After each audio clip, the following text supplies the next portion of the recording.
guys, and welcome to the second episode of CARDBACKS. I'm Kayvon, and today's episode is going to be about how to isolate an object or a person from an image and use it as a sticker or a transparent image that you can use to edit in a cardback. So what I have here is just a standard image of Yumiko. Y'all know I love her. And what I want to do is I want to edit her out of this photo so I can use it for a future cardback. So what I do here is in the PicsArt app, again, the link for the PicsArt app, which you can download on your mobile device or your computer, can be linked in the description. But I go to cutout and I'm presented with a myriad of options down here. The option that I'm going to use for this procedure is the person option. And what that does is it selects, her body, her face, her hair, anything that the system detects as a person that can be isolated from the photo. And as you can see, it does a fairly good job. It detects part of her torso, part of her hair, part of her arm. There's some parts of her bottom in her hair and her hand that it doesn't detect, but we can fix that later. There's other options, which I'm going to go back and show, like face, hair, head, and background. Some of these options, notably the face, hair, and head, really only work well if you have a human that you want to take out of the background, which, is kind of sad. Even the person works best with humans and a more realistic background. But as you can see, it's not the worst thing in the world. Like the person option pretty much took out most of the parts that I wanted in the transparent image. So actually I'm going to do the person again. As you can see, I did it quickly because it worked on isolating everything the first time. And so now I'm going to fix this so that I get all of her out, not just this part minus her hair and hand. So the first thing that I'm going to do is try to restore some of the image so that I can get more of the image cropped out of the background. So I'm going to do restore, and what I'm going to do is I'm going to zoom into the part that she doesn't have in the image yet, and I'm going to color it in. So this red that is being colored right now is being colored over the part that's going to be taken out when I'm going to be making the sticker or the transparent image for the card back. So I'm just going to keep coloring it in. You might notice that I am coloring over the edges, and you might be like, hey Vaughn, don't do that. It's going to make a sloppy image.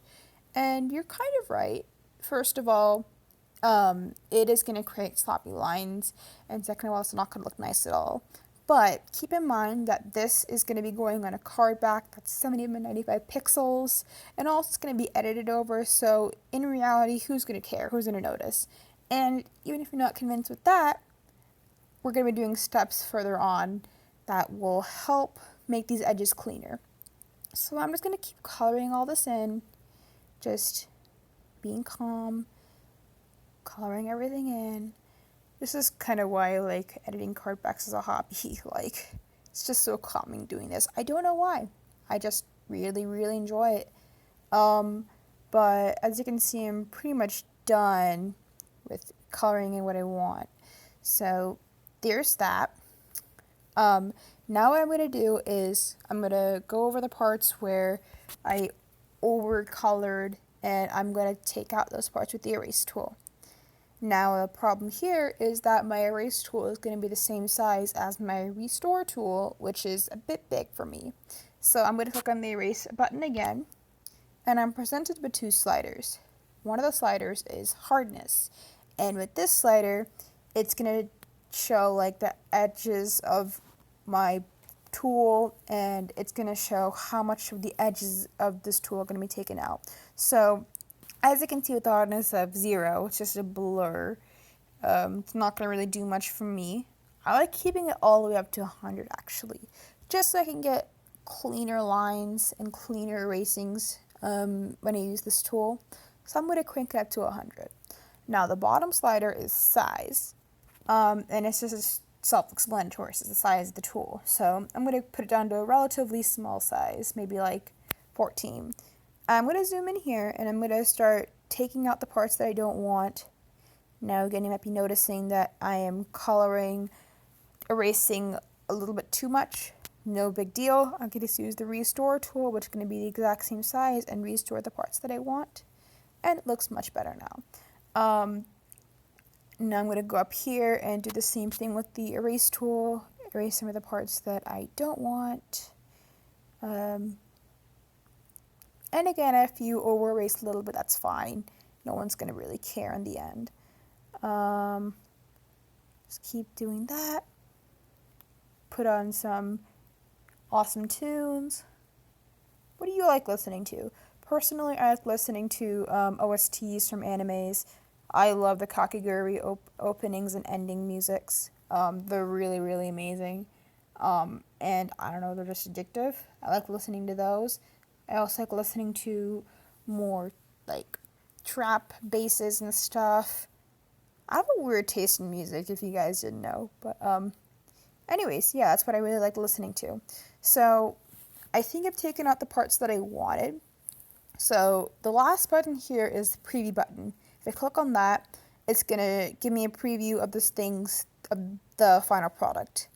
And I just noticed there's some parts up here that I don't really want. So what I can do is I can actually zoom in and just start erasing with the preview itself, which can actually be really, really helpful if, let's say, there's a lot of red in your image, like in this image. So this is actually insanely helpful for me.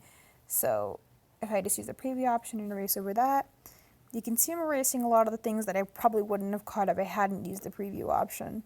So this is actually making it a really fine and clean image. And again, I don't have to be this precise, but I think this might affect the quality of what will be on the card back, that to the degree that it'll be noticeable, which is why I'm making these changes. But yeah, I think the rest of this it's not going to be like very noticeable. So I think I'm fine with the end result. So this is my final product. I'm going to hit save. And it's just going to save it. And you'll also see it's saved to my stickers. So something really cool that you can do is you can click on sticker, click on my stickers, and then click on cutouts. And as you can see, it loads up what you just cut out, which is really, really cool. Let's say I have another image that I want to put this cutout on. I can just tap and it'll just be there. You can do whatever the heck you want with it. You can resize it, you can edit it. Let's say that I want to do let's just pop artifact. I can do a pop artifact, and yeah, you can just do whatever you want with it. It's really, really convenient. That's why I really love cutting out everything beforehand, because I like having all my stickers / transparent images right on my hand so that I can easily and quickly make the final card back. So yeah, that's basically just a demonstration of how to cut out an object or a person from a background and turn it into a sticker or a transparent image that you can use for a card back.